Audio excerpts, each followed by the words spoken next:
आज के वीडियो में हम बताएंगे कि किस तरीके से हम अपने सॉफ्टवेयर के अंदर परचेज एंट्री करते हैं। क्योंकि बहुत ही purchase is the main part of the software, कि जिस तरह से आप जितनी बेटर आप परचेज की एंट्री करोगे उतना ही बेटर तरीके से आप अपना स्टॉक और साथ ही साथ जो भी आपकी कॉस्टिंग है प्रोडक्ट की, आप वो वहाँ पे देख पाएंगे। तो मेन स्क्रीन में आपके सॉफ्टवेयर के साइड में यहाँ पे एक ऑप्शन भी होता है परचेज का, और साथ ही साथ आप यहाँ से F3 प्रेस करके भी परचेज की एंट्री जो है वो ओपन कर सकते हैं। तो ये परचेज की आपकी एंट्री ओपन हो गई है। तो हमने यहाँ पे एक फीचर दिया हुआ है जीएसटी का। तो कुछ लोग इसमें क्या करते हैं कि जीएसटी नंबर डायरेक्ट डाल देते हैं। अगर जो भी आपका जो भी परचेज है, जो भी सप्लायर है वो आपका नहीं बना है फिर भी, बट इसके अंदर जीएसटी उसी का डलेगा जो जो सप्लायर आपका ऑलरेडी इसमें फीडेड है। जिससे क्या है कि आपको लिस्ट से उसको सिलेक्ट करने की जरूरत नहीं पड़ेगी, आप जीएसटी डायरेक्टली यहाँ पर डालेंगे तो आपका सप्लायर डायरेक्टली सिलेक्ट हो जाएगा। अदरवाइज आप यहाँ पे एंटर करेंगे और जो भी आपके सप्लायर होंगे वो आपके यहाँ पे आ जाएंगे। आप यहाँ से डायरेक्टली जो भी विंडो, जैसी विंडो खुलती है इसके अंदर आप डायरेक्ट सर्च कर सकते हैं। तो आप यहाँ पे जो भी आप कीवर्ड डालेंगे तो उससे डायरेक्टली सर्चिंग जो है चालू हो जाएगी। आपने सपोज कि आपने बजाज एंटरप्राइजेस सिलेक्ट किया, सिलेक्ट करते ही उसकी सारी डिटेल्स आ गई यहाँ पे। यहाँ पे जो भी इसका इनवॉइस नंबर है वो आप इनवॉइस नंबर डालेंगे,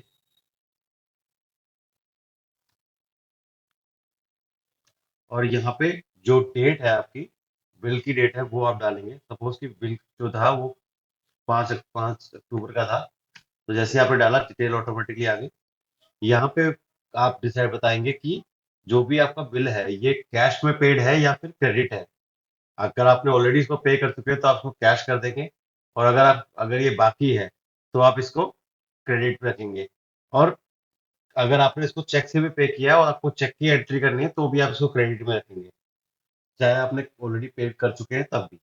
तो कैश इस मीन्स कि आपने ऑलरेडी कैश आपका बिल आया था और आपने कैश पे कर दिया, तो आप उसको चाहते नहीं हो कि इसको उसके लेजर में आपको खड़ा है। ठीक है, तो हम इसको क्रेडिट करेंगे। क्रेडिट करके जैसे ही यहाँ नीचे आएंगे, आपका जो भी प्रोडक्ट है आप यहाँ पे बारकोड डायरेक्टली स्कैन करेंगे तो डायरेक्टली आ जाएगा। अदरवाइज आप एंटर करके भी यहाँ पे प्रोडक्ट को सिलेक्ट कर सकते हैं।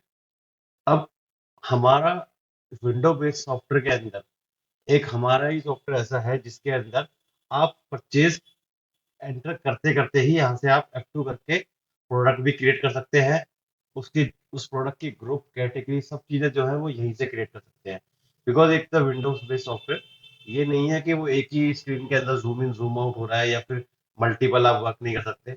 आप परचेज करते वक्त भी आप किसी, अगर आपको कोई रिपोर्ट देखनी है तो भी आप रिपोर्ट देख सकते हैं।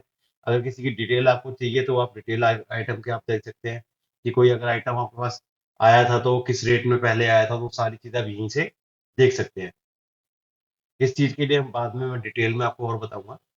ठीक है, आप जैसे भी आप यहाँ पे परचेज करते हैं, कोई भी आप प्रोडक्ट लेते हैं एंटर करते हैं, तो एंटर करते ही यहाँ पे सिस्टम आपको, अगर कोई आइटम ऐसा है जो ऑलरेडी हमारा हमने पहले परचेज किया था, सपोज कि हम आशीर्वाद ये लेते हैं, तो आप देखेंगे कि इसी स्क्रीन पे नीचे आपको पूरी डिटेल पुरानी हिस्ट्री यहाँ पे शो कर रहा है सिस्टम, कि कितनी आपकी कॉस्टिंग आई थी, कितना मार्जिन था पहले। तो आपको पूरी हिस्ट्री यहाँ पता जाती है।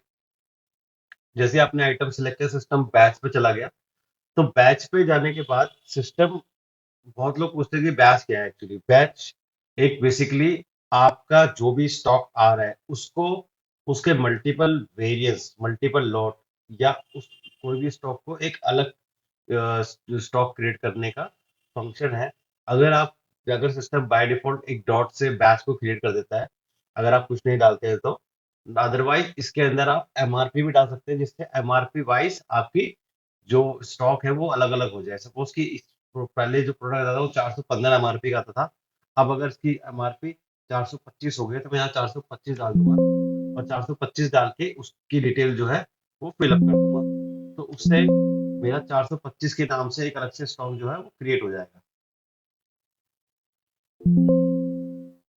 यहाँ पे जो भी मेरा रेट होगा वो मैं यहाँ रेट डाल दूंगा, जो जिस रेट पे मैं परचेज कर रहा हूँ।